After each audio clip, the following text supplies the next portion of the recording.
umaga po at magandang hapon po dyan sa Pilipinas. Kamusta na po kayo? To all my silent viewers and to all my subscriber po, shoutout po sa inyo lahat at maraming salamat po muli sa mga suporta na binibigay niyo po sa ating pong munting channel. Kaya punta po tayo ngayon sa kusina para po magluto po ulit ng aking pong ulamin.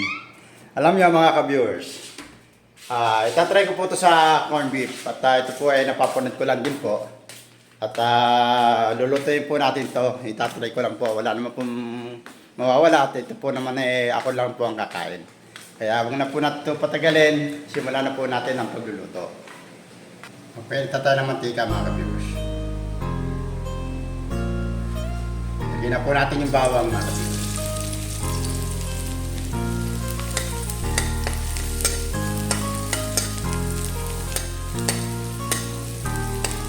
Antayin lang po natin na medyo mag-brown siya mga ka-viewers para po medyo masarap. Okay na ito mga ka-viewers. Lagyan na natin sibuyas.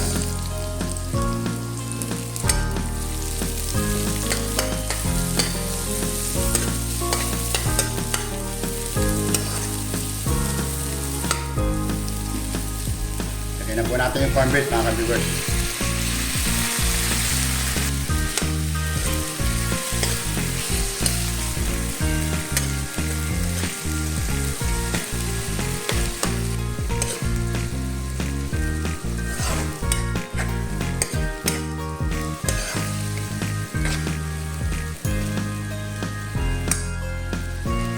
Natin ng tubig.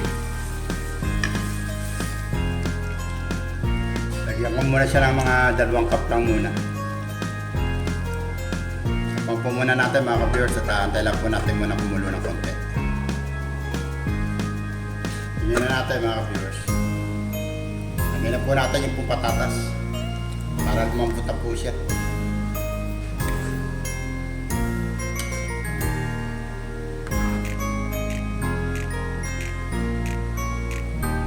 Muna natin mga ka-viewers. Yan na natin mga ka-viewers. Lagay na po natin yung repolyo para po habang nalambot po yung patatas ay nalambot na rin po yung repolyo natin. Kasi po medyo matigas po ang repolyo dito po.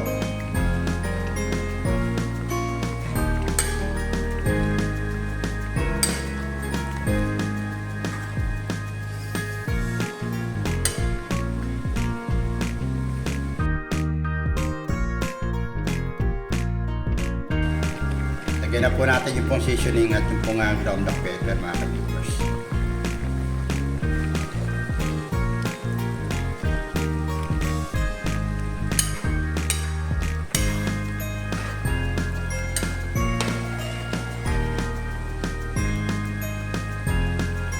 Tignan natin siya mga ka-viewers. Lagyan po natin siya ng konting asin.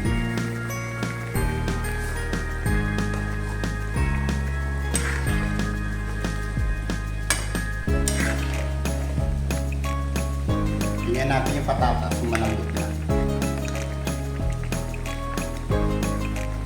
Ayan, pwede na mga ka-viewers. Lagyan na po natin kung lettuce mga ka-viewers.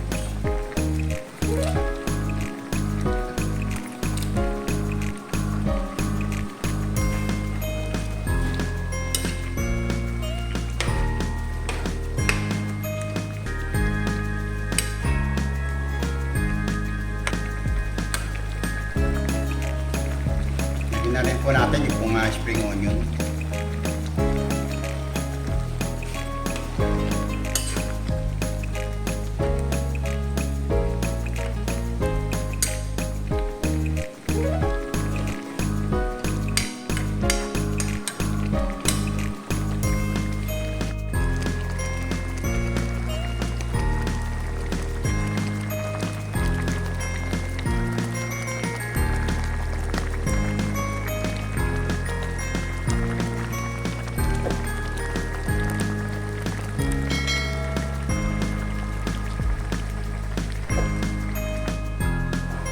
Ito na po ang finished product po natin mga ka-viewers, ang aking pong ulamin po ngayong tanghalian.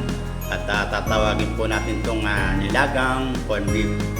To all my subscriber po and to all my viewers, shoutout po sa inyo lahat at maraming salamat po muli sa kasama sa araw nito sa aking pagluluto ng ulam. God bless po, kain po tayo.